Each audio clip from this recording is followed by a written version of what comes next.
Okay, folks, Rich Van Tassel back with you, continuing on with the last of our game picks for Week 6 of the NFL season, and of course, recording audio for WBJL Radio and Yes You. Our next game up, the Kansas City Chiefs at 2-2 travel to Oakland to play the Raiders, who are 4-1.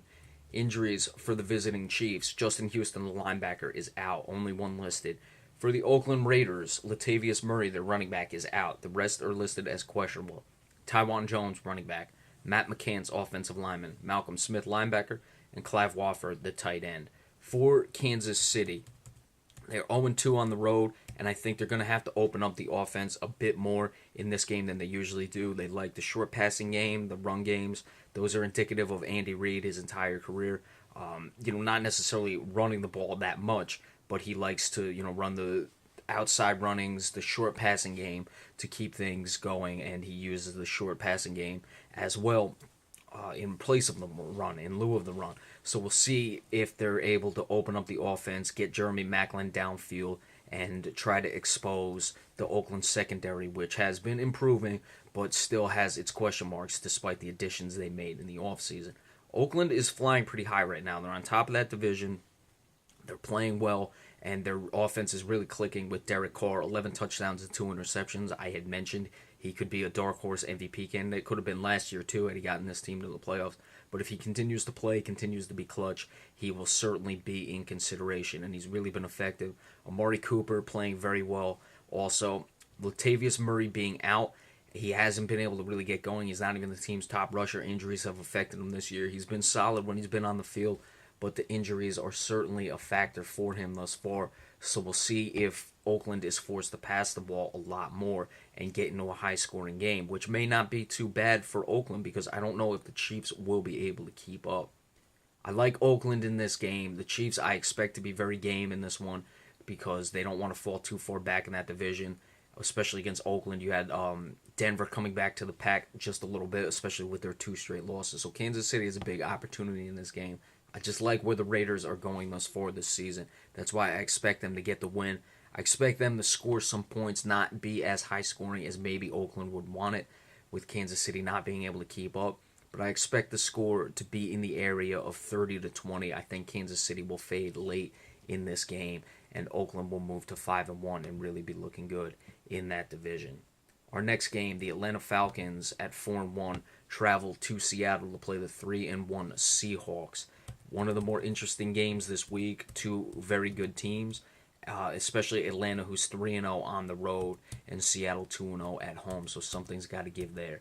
Injuries for the visiting Falcons: Paul Warlill, the linebacker, is out. For the Seattle Seahawks, C.J. Prosey, running back; Frank Clark, defensive end; Garrison Smith, defensive tackle; and Cam Chancellor, the safety, are questionable. Quentin Jefferson, the defensive tackle, is out. The obvious storyline in this game is Julio Jones, 24 receptions, over 500 yards. He is catching big-time passes. Matt Ryan's getting the ball downfield. Matt Ryan almost at 2,000 yards already, 12 touchdowns to 2 interceptions. That vaunted passing game of the Atlanta Falcons against the strong secondary of the Seattle Seahawks. Now, Cam Chancellor, who is listed as questionable, if he can't go, that'll be a serious issue. But, of course, everyone wants to see that matchup between Richard Sherman and Julio Jones. It should be interesting. Devontae Freeman, with all the passing game exploits of the Atlanta Falcons, is going under the radar. He is running the ball very, very well. Over 5 yards per carry thus far this season. Only has 2 touchdowns. But he's really getting overlooked because of the way that offense is clicking through the air. Which is going to win the battle in this one? Is it going to be the Atlanta passing game, or is it going to be the Seattle secondary? I think it's going to go a little bit both ways. Seattle's going to have their wins. Atlanta's going to have their wins. What's going to make the difference, though, in this game, to me, will be the play of Russell Wilson. He was sensational against the Jets last week, and I would look for him to really be strong again despite the injuries, and he's going to make just enough plays to be able to beat this Atlanta team, who will get their first loss on the road. Should be a very exciting one.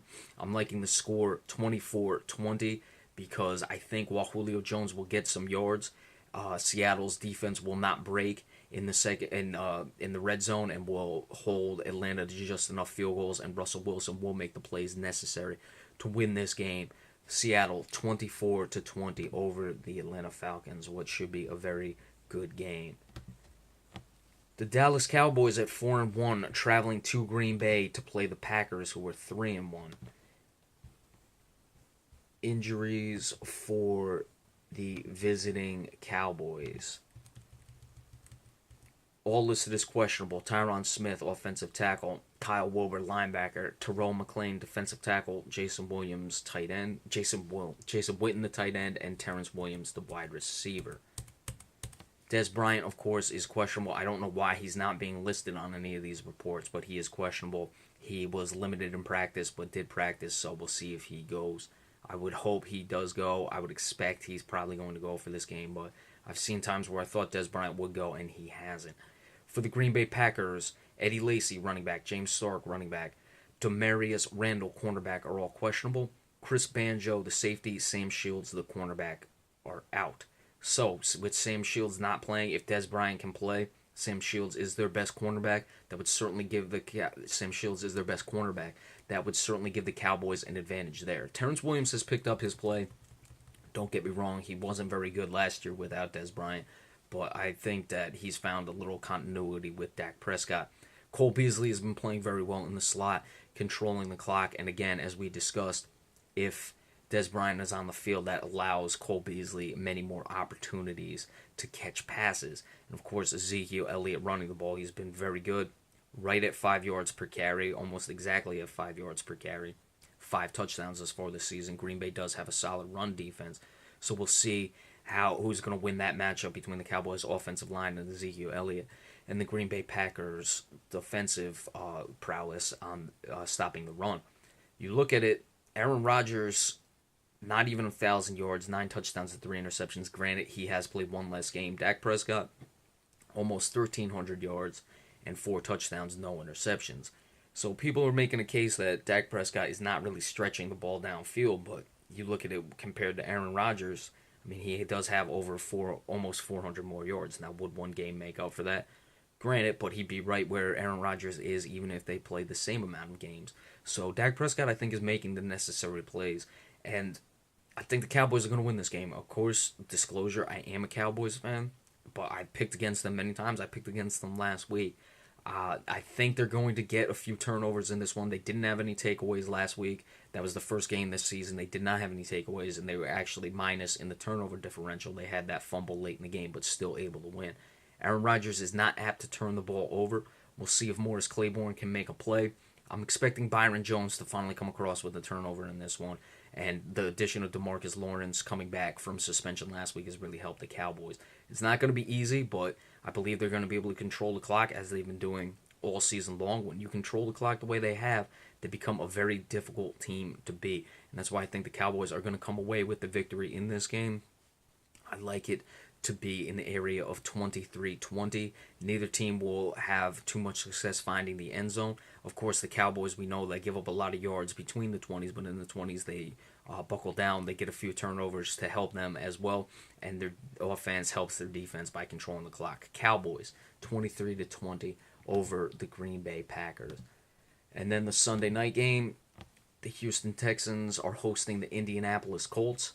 Indianapolis 2-3, Houston 3-2. All of the wins for Houston at home, and Indianapolis is 0-2 on the road. For the Colts, the injury report: Jonathan Harrison, center, out.